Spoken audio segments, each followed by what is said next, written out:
Okay, well, what a great day to play football, and been a very busy weekend here. And I want to thank all the high school coaches and all the coaches across the country for coming out and being part of a very, very successful coaches clinic. We had over 300 coaches here just on Thursday alone for our practice, and upwards to 600 coaches throughout the course of the weekend. And then one of the most special days we have in our football program is our family day, and to welcome all of our players' families back, have them at practice, family reunion style barbecue, and that's what it's about. That's what this program is based on and built upon, is family. So to have them available and to have them at practice today obviously was very, very special. In terms of the practice, again, I want to see how we compete, and I want to see the carryover from the course of the week. When you get an opportunity to compete in 102, 455, and you put your fundamentals, you put your technique, you put your mental toughness, your physical toughness, everything that you've worked on throughout the course of the week, this is your time to be rewarded. And I really wanted to see how it would respond. I thought our defense came out. I liked their mental approach. I did not like our offense's approach. I thought we were stale. I thought we had no mental effort. I thought we had no intensity about ourselves. And I think it showed. Now, we started off putting them in some demanding situations with situational football, with coming out. I thought today, from a practice standpoint, was productive because of the different situational football scenarios that we put them through, with the different elements of overtime, coming out and then driving the ball situations, some special teams work as well. But for our young players, which really that's most of our football team, it's just an overall consistency. It's their consistency and approach. It's the intensity that it takes to perform at a high level every time you step onto the football field or step into the meeting room, and they're still learning that process. And to me, the focus, the concentration, we have to get much better as a football team. Again, I was disappointed in the play of the offense. We had way too many drop balls on the perimeter. As we know, a drop ball in our offense is equivalent to a turnover, and I just didn't think we executed very well. We did some better things when we went from thud situations and we were able to get Jalen Hurd in there. But we have to get better as a football team in a hurry, and I say that every time we step off on the football field. But again, it's just the intensity that it takes to perform at a high level. I didn't think our offensive line played the way they've played all throughout spring, and that was good. You know, we needed to see that defensively. So I thought, you know, we did some good things. I thought Kendall Vickers is an individual who's starting to show up. I thought Todd Kelly Jr. had maybe his best practice of the year, and I think that's a byproduct of Evan Berry. Evan Berry's having a very good spring, and that's what competition brings, is you better bring your A game each and every day you step out on the football field. Now we need more people bringing their A game as we continue to move forward, but I'll answer any questions. We're starting to see signs which normally look like we picked up a third and long there, and yeah. The pass was dropped in end zone, but would have been a game winner in that situation. Every time you work situational football, that allows for a tremendous teaching opportunity and a teaching tool. And, you know, he can't take a sack in the red zone, which he understands that now. But, you know, he held on to the ball and took a sack on third down, but then he had to keep a play alive on fourth down.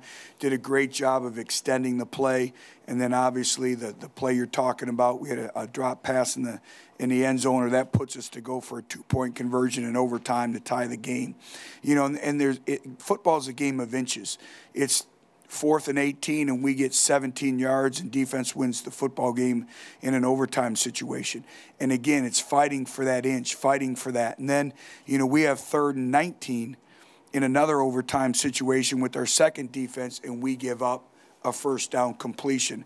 And those are all valuable teaching tools, not just for this spring, but also for training camp and moving forward. For the offense, was it just kind of a bad day, or there have been some, I guess, lingering issues that have kind of been in other practices before this one? I think it's a byproduct right now of depth at running back. You know, you take Jalen Hurd out of your offense, you take Alvin Kamara out of your offense, you know, you're a little bit different football team. You know, we're banged up a little bit at wide receiver.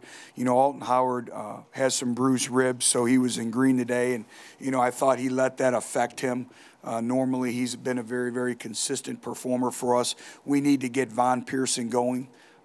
Again, he needs to understand the effort, the intensity that it takes every time you step out on the football field. He's one of our playmakers, and we need more from him in moving forward. That's part of Josh Dobbs and our quarterbacks being CO quarterbacks and the power of the position, and Von will bounce back. Von will come to play, and I love Von, but he has to understand that, you perform with a high level of consistency every time you step on the football field. And, on offense, everything is about execution. It's being assignment sound. It's owning your technique. It's owning your conditioning and everything that goes into it. And we've been pretty good offensively throughout the course of spring. But today I thought the defense had just much more intensity. They had more leadership, I thought, in this type of environment. Yeah. Yeah, if it was a game and we were during the season, he could have played. But again, we want to get him back 100% healthy. And, it's just his body healing from it. And, we're anticipating that he'll be available for Tuesday's practice, but nothing serious. How typical was Ethan Wolf's drop compared to what you've seen the rest of spring? Last Saturday, I thought Ethan Wolf had one of his practice days. And again, these are still young players. They're learning, the mental toughness. And mental toughness is doing the things you don't want to do. That's how you become mentally tough. And the sun came out, it became a little bit hot, and that's football. And so, Ethan is an individual who works exceptionally hard. He dissects every single play, and he'll learn from these experiences and move forward.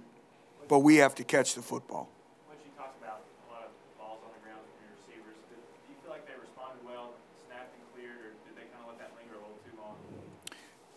Well, snap and clear is a big part of it, and it's a byproduct of mental toughness. So, every time it's a teaching moment. And I thought they snapped and cleared.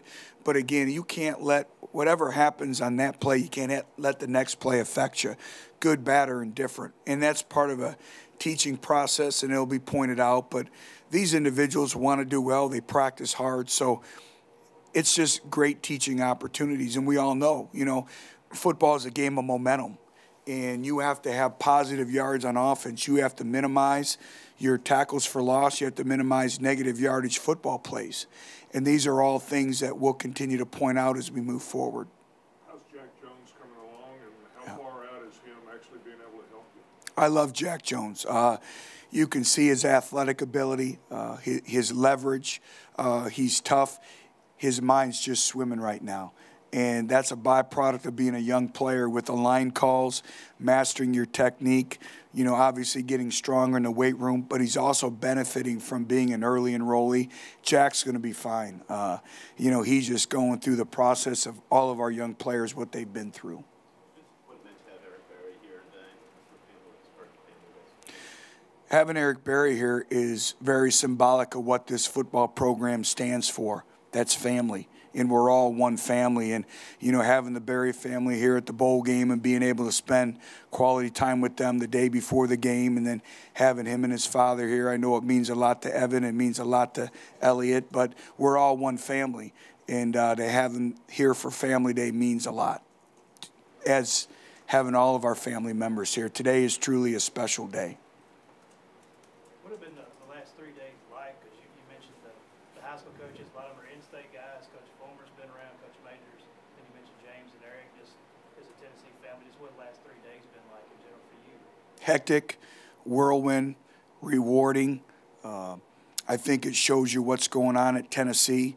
And, to have the turnout that we had for our coaches clinic, and to have Coach Fulmer being our featured speaker, and he did a tremendous job. He had a great message, having Coach Majors around, and having coaches from all the state of Tennessee, but also from all over the country and coming in.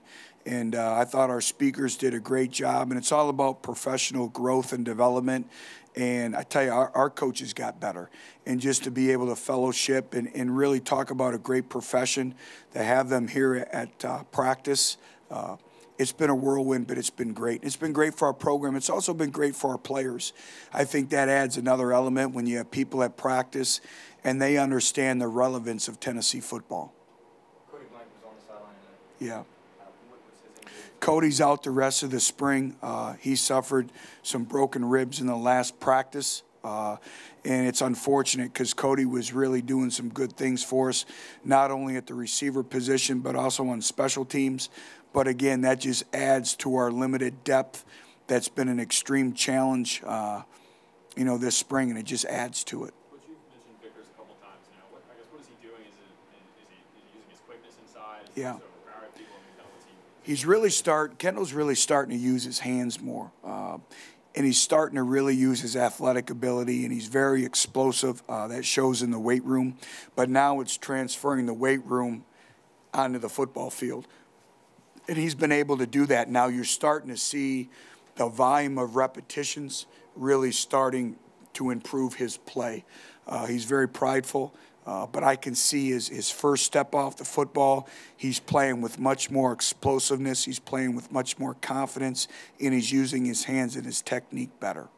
We've seen Coach Giano around practice, we've seen Coach Hoke around practice. Are they giving you any feedback on what they see? Or Absolutely.